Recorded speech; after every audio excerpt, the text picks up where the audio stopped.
somewhere on the edge of galactic space.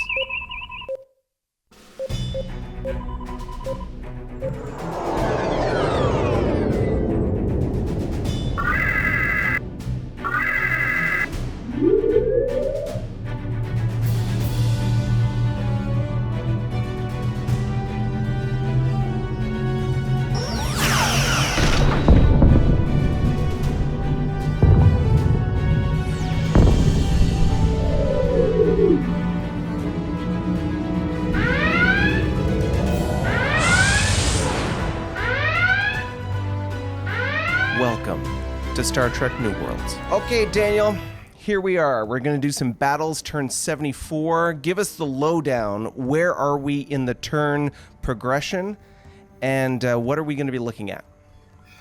The Paravians have finished their turn, threw a few curveballs at the Borak in their mutual war, but now the initiative is passed to the Borak, and they're doing a saturation attack on, if I remove the ships, you can see this line of bases here that are supporting, basically feeding all of the income to the Paravians from their resources. And boom, every base now has a blue square on it, marking a Borak attempt to cut them off from their own supplies. And we are about to... Go ahead. I can see that the Vulture fleet, by example, just because it was a bit of a surprise for me when I saw it happen, Vulture fleet has a fleet on it, and when the ships moved in that direction, Vulture fleet reacted out of its capital hex, 2 hexes, Correct. using extended reaction movement to that hex. So there's a big battle on that hex. It'll be very interesting to see the results of that. But we're starting today with the battle in Mike 55, which is Black Fleet, or Black Dragon Fleet, excuse me, with the Paravian forces in the hex. So let's talk about the ships in that hex and why this battle is going to be interesting. Well, I think initially when you set up your attack here, there was either no or very little resistance on this hex. But the Paravians mounted an attack by scraping ships from wherever they could, and after the fight, they retrograded back to this base. So you happen to bump into kind of the core of their units back here in the rear area. So it's not going to be a one-sided, just a base and you. It's going to be a real fight here. Yeah, so that's a good point. During the Paravian phase of the turn, they attacked where India 57 is, I believe, which is that little stack of frigates there. Yeah. So a bunch of ships have come together and attacked that hex. And it was, I would say, I can't remember all the ships involved, but it was basically an equal fight. And there was a couple of battles that happened, and then they retreated and retrograded, and they retrograded to those surrounding bases. The one in Kilo 54, Mike 55, and I can't remember, is there anything on Kilo 56? Yeah, there is. So, yes, there are. He scattered his cripples from that fight with you. And of course, that's a good idea for him as the defender, because he wants to be able to 1-point repair each of those ships, and those YBSs have a 2-point capacity to repair. So for those 2 frigates on each of those bases, they could repair those ships, and away they go. I don't know that he was anticipating what I was going to do, but this makes it interesting. And it's mutual too, right? This is a good example of how important initiative is. He got to go before you, which means he saw your entire setup and could attack you with near perfect information. You, on the other hand, had to write orders with contingencies in them saying, well, assuming that this happens, I'm going to try this, or if there's still something here, I'm going to attack that. So you're kind of on the back foot as far as tactical information goes on your attacks. You're doing this wave, and fortunately, you have just way more ships and way more resources. But even so, you've bumped into some surprises back here just because this was not the situation at the start of the turn. And so we're... For those watching and for players who might be looking at this going, this seems weird. Why are you going over this play-by-play with the GM? So for the purposes of this battle, we're going to run it just as if I was any other player. I had submitted my orders, and we're going to go through them. However, for the purposes of illustrating how this goes down, we're going to, I'll communicate what my orders were, and as we go through them, Daniel will determine how to apply those orders without any input from me. Although in this first battle, we're going to just go through the rules that apply, so we're solid on and explaining what rules apply and how that goes down. And your orders have already been emailed to me, so you can't change them. You're not like making them up now. They're already in an email. Yeah. This is hands off as far as me, but just explaining it as we go, which is hopefully the fun part of this. So, this first battle is in a Mike 55, where Black Dragon Fleet is now. I'm just going to pull up that order or that email here. So the email says there is one tug from the Borak. That is, there is one tug with 2 troop pods, which are those 2 little dashes there, those PGs. 4 frigates and 2 crippled frigates in the formation. You can see those in the battle line now. The Paravians have their YBS, or YTG, which is the tug, which for them is fantastic. It's a battle tug. It's basically it's exactly the same as a cruiser and has the functionality of a tug. Lucky ducks. And then 2 crippled frigates in the hex. And I can already tell, because of how you set up the battle board, that we are going straight to the base battle. But for the purposes of those who don't know anything about combat in this game, when we start an attack on a base or base-like unit, such as a planet, a tug acting as a supply point, or in this case a YBS, you have to offer an approach battle. Basically, the ships that are defending the base can go sally forth and engage you before you hit the base. That has been, so I always, as the attacker in this case, I have to offer it. It seems as though it has been declined, and now we are fighting the base, or the battle at the base. And for the defender, the big difference here is that the YBS has EW. Basically, we're dealing with a 1-point shift here. And in an approach battle, that EW isn't in effect. So the best chance for success for the Paravians is going to be at the base, and so we'll see how this goes. Right. So go ahead, Daniel. I was going to say the approach battle is most often accepted when you have a very delicate and important unit that you're protecting. Sometimes it's a planet with no base defending it. Sometimes it's a tug that's doing some kind of special mission that's tying it to the location and it can't move, and you're racing in to stop it. Like maybe the tug's starting to build a base and they want to stop you. But when there's a base present, usually you want to fall back, not accept the attack battle, and have the extra firepower and electronic warfare offered by the base. Kind of basically you're getting in the trenches and fighting. Yeah. So for the purposes of this base battle, I wrote my battle orders as follows. So I put, so for round 1, I get to determine, or I decide from my end, the battle intensity rating. So I always write this by saying Burr max. I could provide a specific number. However, the difference between saying Burr 4, which would be my max, and Burr max is, as soon as there are no ships defending the base, I, as the attacker, get to select Burr for both sides.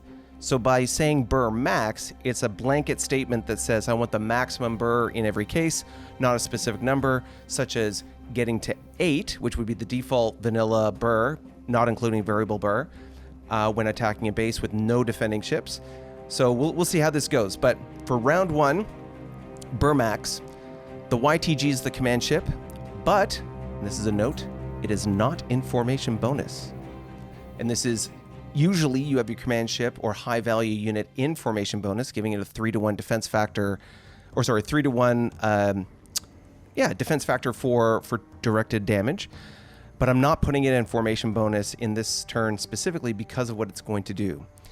I put a YFF in formation bonus just for S&Gs. The YTG is going to have the 2 troop pods embarked with 2 YFFs, non-crippled, as escorts. There's a 3rd YFF that's part of the battle line, and then the 2 cripples. So then the instructions here are the YTG will make an attack run on the YBS to land pods. Troops will support each other for the attack, as only 1 SIDS can be damaged per battle round according to Rule 521.41. Attacks will continue until the base is destroyed or all G units are eliminated. YFF will take crippling damage. YFF will be destroyed. That's in round 1. So let's do round 1, and then we'll see how round 2 changes. Sounds good. And just as a side note, BIR, battle intensity, is a reflection of how close your fighting units get to each other, right? It basically means, did you get so close that your weapons can't miss and even your smaller weapons can fire? Or did you stand off at distance where you're less likely to be hurt, but you're also less likely to do damage? And the reason you do a variable BIR is because this is a battle with ships flying around and trying to get angles on each other. And sometimes you just accidentally get too close or too far in the swirl of battle. And the reason why when there's just a base left, you get to decide both burrs is because it's stationary and you can choose the distance. And so basically that reflects, I want to get right up on this base and blast it at max burr on both sides. So for everyone at home, can we move the battle board just a little bit more center so that we can see both, like basically the full board? There we are. Perfect. There you are. Yeah. So you'll notice for those who are watching, there are required units in that column sort of in the middle. And you'll see the YBS is in that column because, of course, the base can't move. It has to be there. And then the ships are the ones that are forming the battle line on the left. Right. So this is the lineup, and I've got a spreadsheet where I reflect like the count for all the units. So here's your attacking force. There's your tug. Here's all your frigates. These are the 2 frigates that are escorting your tug. And when ships escort a tug, they do not get to contribute their attack value to the battle. So, not that they are escorting a tug specifically, but that they are escorting the ship that's doing the ground assault run. Yes. Yeah, you're and doing this is a in the marine rules. landing. Mm-hmm. Yeah. So let me pull up the rule book just so. And ground assault. Okay. So generally speaking, where are we here? I'm trying to find the rule so I can read it out to everybody. This is it. Oh, there you go. So escorts, what's that? 521.37. Yep. I was on the wrong page, I think. 37, there we are, escorts. So ground combat ships do not normally operate alone because they lack combat firepower. Consorts for every ground combat ship voluntarily in the battle force and conducting a ground attack, which the Y-Tug is doing now. There must be 2 consort ships which are not conducting ground attacks or supporting ground attacks. These might or might not be the escorts, but they cannot be ships which are escorting other ships or being escorted by other ships. They can be allied, and there's just some units it mentions here, that can be assigned as escorts. So ground combat ships in a battle force, whether making an assault or supporting planetary defenses, or even in a hex without a planet, can be, but do not have to be, escorted in the manner that is different from carriers. So where's the bit here that reads about... Right. So consorts means for every, and this is true of many special feature ships, like a Mauler ship, which is basically like a wave motion gun ship, or a troop landing ship. You could never have it operating alone. It always has to have some escorts with it, or some consorts as they call it. The consorts don't have to be doing anything except being there to make it a valid use of the ship, because otherwise, if there was no one consorting it, then you could always just, stay away from its special ability. Escorts means that the ships are putting themselves in harm's way to prevent the primary ship from being harmed. They're Secret Servicemen, and they're throwing themselves in front of the lasers as they come in to try and save your ship so that it can complete its mission. The lasers. So 521.372 alpha, for those following at home, is the rule we're talking about here. These escort ships must be of the same race as the commando ship, or in this case, the tug with the troop pods. They lose all offensive combat potential and special abilities for that battle round. So for this battle round, the 2 ships that are escorting the tug cannot contribute to the overall combined attack factors. You're losing 2 whole attack points, man. It's rough. It's rough. It's rough. Okay. All right. So we now have the lineup. We know the strengths of both sides. The Defender's got that big base in there. It has 10 attack points. Your force, minus these 2 frigates, has 6 attack points. You've chosen your BIR. They've chosen theirs. They chose a 2. You chose a 4. Which is a 6. And so 4 is the maximum I can choose, and 2 at this point in the game... It's the minimum they can choose. Exactly, because we have a technology in our tech tree that allows you to basically go lower than 2 to burr 1. But at this earlier stage in the game, most players likely don't have that technology, and so that's why burr 2. Right. So now we roll a die to see if the vagaries of combat change the BIR unintentionally. So we roll 1d6. I'm just moving this over so we can see the roll. And we roll a 5. So the battle's more intense than was initially thought. So BIR goes from a 6 to a 7. So for those, again, following at home, variable BIR is something you can find in our tutorial and also, of course, in the rulebook. A 3 to 4 is no change. A 2 is a -1. A 5 is a +1. And a 1 or a 6 is a plus or -2, respectively, as far as adjusting. You can see, there you go, Daniel's got it already on the combat calculator. Right. So this is also important, though, because this BIR shift affects ground combat. So if the BIR shift had been negative, you'd have had a minus on your rolls in your combat attack. Since it's positive, you're getting a bonus to your rolls. Yeah, so we'll go through all the different bonuses as we go through. But as we go into this attacking the base bit, so the sequence of play is important, and we can go through in detail. But the too long didn't read version of this is the ship battle will occur first, then the landing of the troops will occur. So let's resolve the ship battle, and then we'll go into the rules around the base assault or the ground, the G factors. So air combat, then ground combat. Okay, so we're going to roll a dice for the attacker to see how well they do. They roll a 5. This is good. And the defender rolls a 1. That is bad. That is bad for the defender. So you rolled a 5 at BIR 7, meaning you do 2 damage. That's pretty insane. But there's an EW shift. Oh, yeah. Right? Which takes us down to 4, still 2 damage. Still 2 damage. Yes. They rolled a 1 at BIR 7, which is 3 damage. Just behind my head for those who are following at home. You can't see it. Right. There. There we are. Yeah. So this is part of the calculus for me as the attacker. When I saw the forces arrayed against each other, I knew for a fact that I was going to get more damage than inflict for the, shall we say, the beginning of this, because my total attack factor in this battle is 8 versus his 10, not including, well, that's the overall number of ships, not including the escorts not contributing to the attack factor this turn. But I've got 6 attack total for this round, and he's got 10. So that helps play to the discrepancy. But I'm going to make up for it in the G factor, and we'll get to that in a bit. So you have taken 2 damage you've taken 3 damage from the defender's bullets, which I believe will cripple 1 FF. Yes. So as we remember, I had written in my orders for this first battle round that YFFs will take crippling damage, and then YFFs will be destroyed. So all the YFFs have to get crippled before the first round of them gets destroyed. And as you can see, 3 matches up perfectly for the defense factors of one of my frigates. All right, so you do 2 damage. And let me check the instructions from your honored enemy.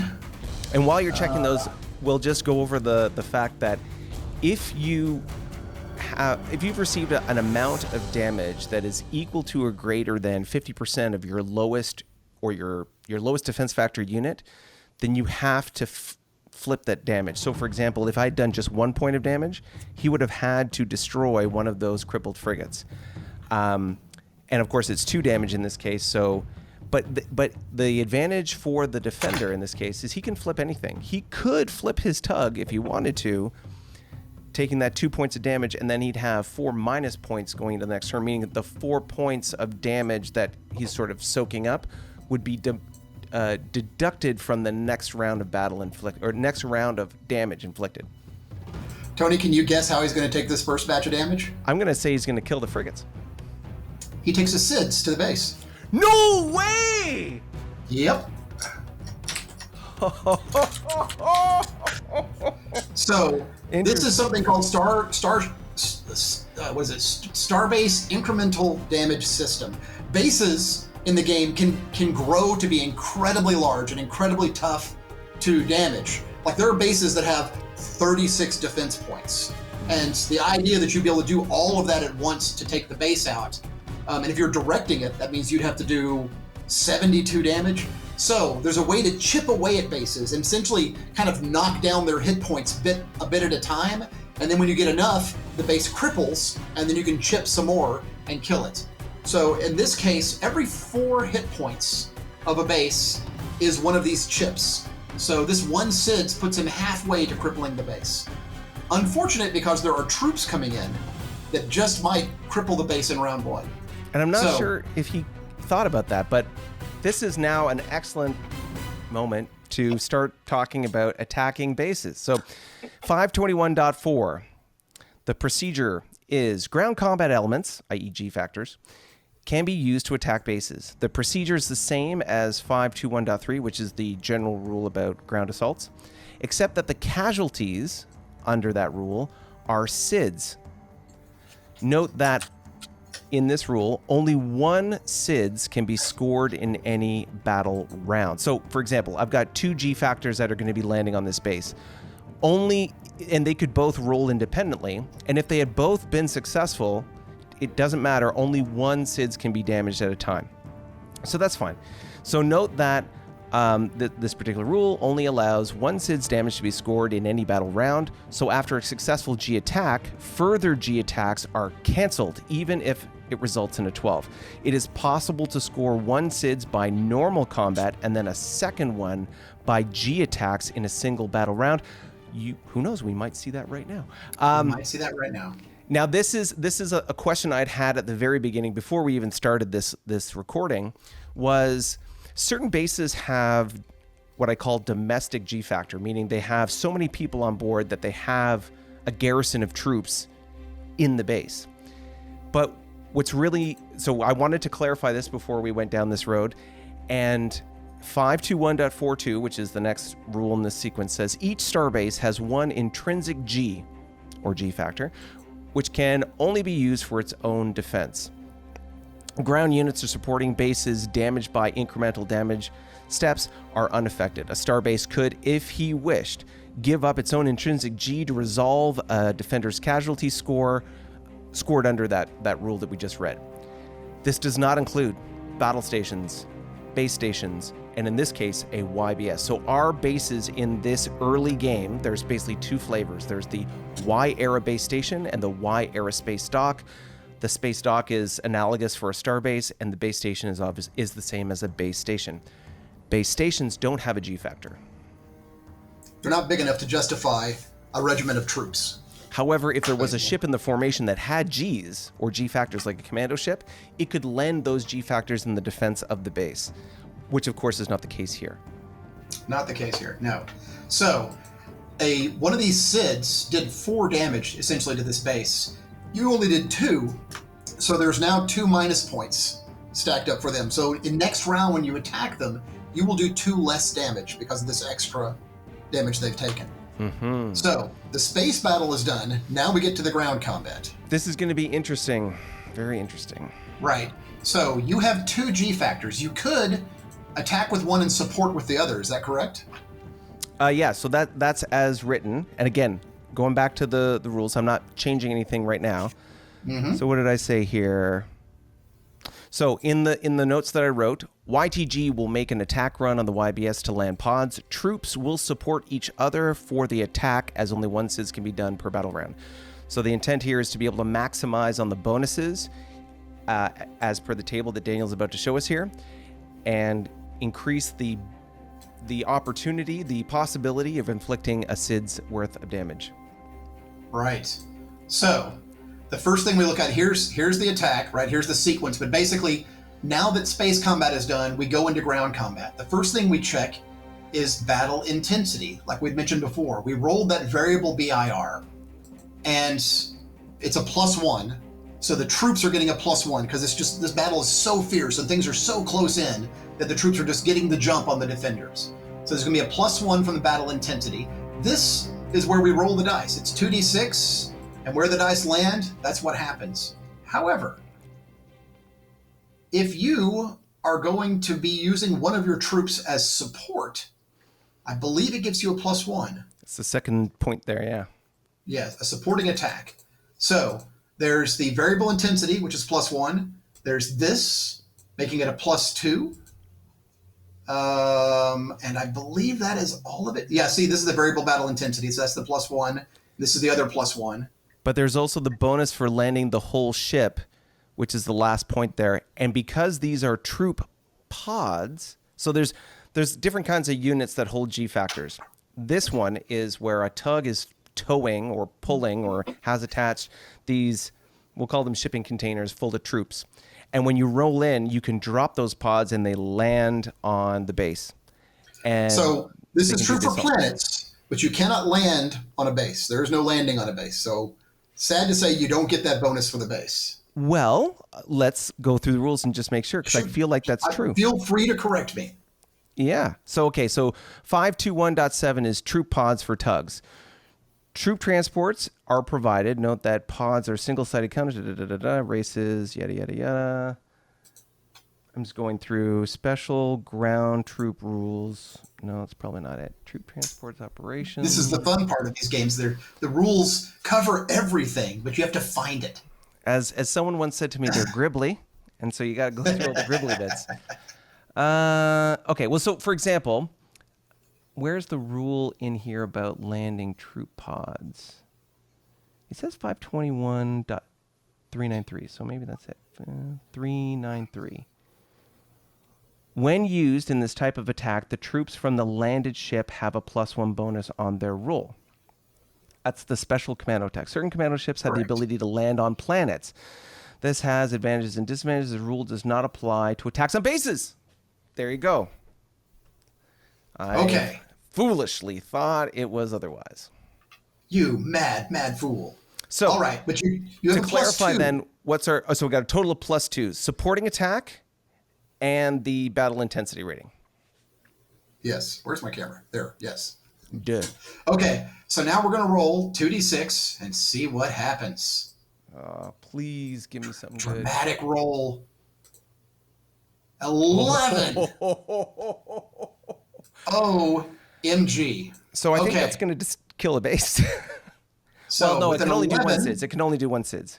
It said that. But you get +2. So, yeah. So if this was a planet, you'd have hit 12. You'd have killed one troop and would have rolled again on this table to see what happens. Unfortunately, you can't do more than one SIDS.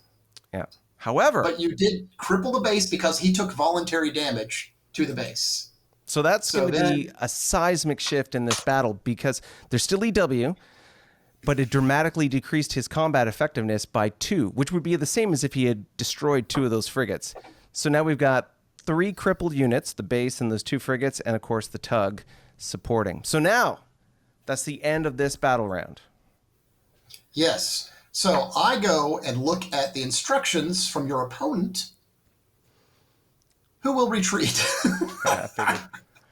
So in the context of this, there is no ability to pursue the retreating player because of the use of a base. Bases basically allow defenders to be able to retreat without being pursued. Pursuit is a phase of combat.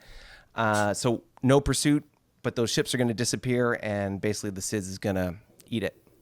It's very common practice to fight until your base is crippled and then retreat so that you're covered. You can't be chased. And that was, I think it was unexpected that you were so quickly. I found it very, very surprising that he had the base being the first thing to take damage, but I have explicit instructions for it. So yeah, I think it's, so this is a great example of how these battle orders or the judgment calls that you make as a player can really sort of influence things. If, by example, he had killed a single YFF instead of the base, from a total attack factor perspective, he would have had more combat capability going into the second battle round, and he could have kept going and going and going. I guess the question is, at this point in the game for the Paravian player, do you want to preserve those frigates? That's it. Right. So at this point, these ships are retreating, but there's still a base left behind. So, and you did not lose any troops in your fight either. Fact. But let me go and look and see what your instructions say for round 2 and forward. So reading round 2 and beyond, as I phrased it, Burr Max. So again, maximum Burr possible. YTG is now the command ship in the formation bonus, and the battle line is all the remaining ships. Continue with G factor base attacks as stated above. So same thing with the supporting. And then YFFs will take crippling damage, and then once they're all done, YFFs will be destroyed. Continue until base destroyed. Once base is destroyed, if Borak continues to have numerical advantage, which will be the case here, combined attack, well, we won't worry about that because the ships will be gone. But once the base is destroyed, retreat to Lima Lima 55 and disrupt the trade route. So we can look at that on the map after that's done, but let's resolve our combat. This is where my work as a GM comes in because there's a contradiction in those orders. You cannot use troops from a ship that is in the formation bonus. Because the formation bonus means you're standing off behind all of your other ships.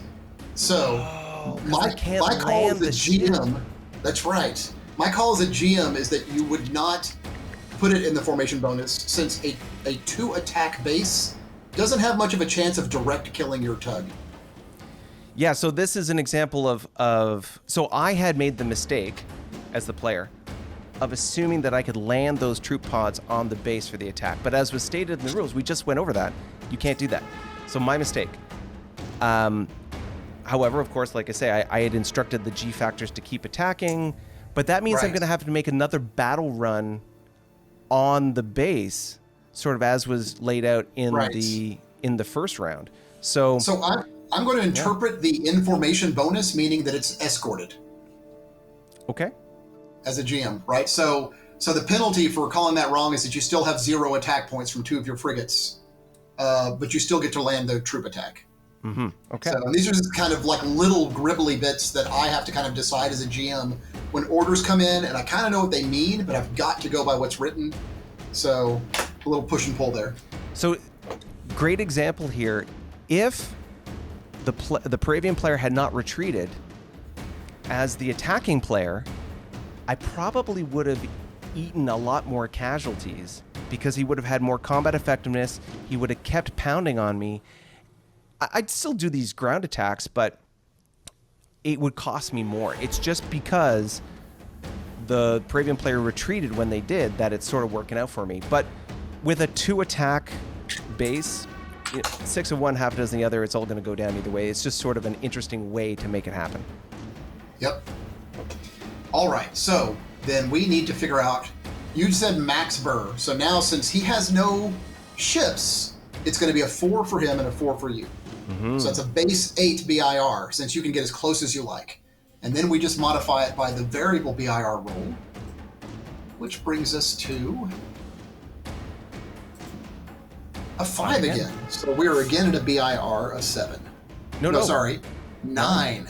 BIR 9. This is almost as intense as a battle gets. BIR 10 being the max. So the Paravians have a 2. The Borak are throwing a 6 with a little EW penalty. And so now let's do the dice. The attacker rolls a 4, -1 is 3. The defender rolls a 3 with their mighty 2-point counterattack. Let us see what kind of carnage has been wrought.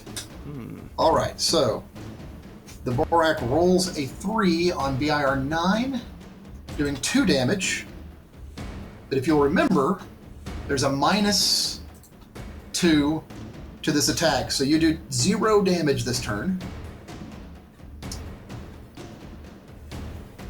All right, and then this goes down to 0. Oops. And then you take from the Paravians, let's see, they rolled a whopping 3. They do 1 damage to you. But this is a good example where we can show them that half thing you were talking about. Mm-hmm. Right? Because like if you had no damaged ships, then nothing would happen to you this round, essentially, right? Because you don't have any, they do 1 damage, and you don't have any ships that just have a 1 defense, right? So they can't outright cripple a ship with 1 point. But 1 point is at least half of what we're showing here. So if you do nothing else, one of these guys is killed. So instead of doing that, you're going to cripple a ship with 3 points. and accumulate 2 minus points because you've blown up more than was necessary, so that carries over to the next round. And nothing happened to the base until now. We're back to ground attack. And again, you've got a +1 from the variable BIR, which is still leaning in your favor, and a +1 because you have a troop assisting you. Because you've yet to lose anyone in this combat. It's possible for the attacker to lose troops and kind of whittle away what's coming at, but you're just rolling really well. So we got 2d6 +2 to see what your troops do to this base. Let's have a roll. All right, that's a 6. It's not terrible, but it's not the worst. That's an 8. An 8 means one of the attacking troops is destroyed, so one of your G factors is knocked out, but you do a casualty which destroys the base. So, like if I was making this as a story, your guys would have gotten to the core of the base and planted their C4 on the reactor and turned around and somebody would have said, "Wait, did you say 2 seconds?" And then boom, the troops blow up with the base. I like that. Right? Or if you wanted to build suspense, right, you'd have a ship zooming in to beam them out, but it didn't get there quite in time. So you lost a troop, but it's just a temporary loss. You lost this G factor, and it would be gone for the rest of this turn. But like in all wars, there's always more ground pounders ready to come back and get the ship. So the key, though, is they have to be in supply to be able to be reinforced. Yes. And as we will see here in a moment, they're out of supply. That is correct. All right, so the base is destroyed. The Borak stand victorious over this empty ground. These ships have retreated, and I have retreat orders from them. So, and I have retreat orders from you. So let me check the Paravians first and see what they're doing. Okay. The Paravians retreat to MM54. Is that one right up here? Yeah. Paravians retreat north. Boop, boop. And that poor base is kaput. All right. Now, let's look at the instructions for what the Borak are doing. Let's see. Once the base is destroyed, retreat to LL55. Okay.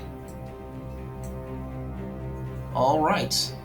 So, you've retreated, but if we look at your bases, you're way far away from supply. So out of supply. So normally, once a fleet is done attacking, it can then do something called a retrograde, where it pulls back to logistics and supply lines and kind of readies itself for the next combat. But he had to extend himself so far to make this attack that this ship is completely out of supply and does not have the fuel to run back home. So it is stuck here. For the map that everyone can see there is a unit with a lot of little dots on it in Golf 57, which is a convoy. And one of the capabilities of a convoy is it can move and then provide extended supply, which I have done this turn. And with a 4 supply, it can provide supply to basically where Red Dragon Fleet is, but not far enough to Black. So Black's just out of range of the extended supply. So yeah, still out of supply and can't retro, but that little convoy is going to become a point to consider as we go over to Kesis and Red Dragon Fleet's battles. Right.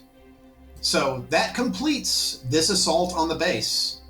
I will have to go and change everyone's turn sheets to show the new locations and status of their ships. But you have successfully destroyed the starbase and severed one more link that he has in his ability to supply himself from all of his planets and resources.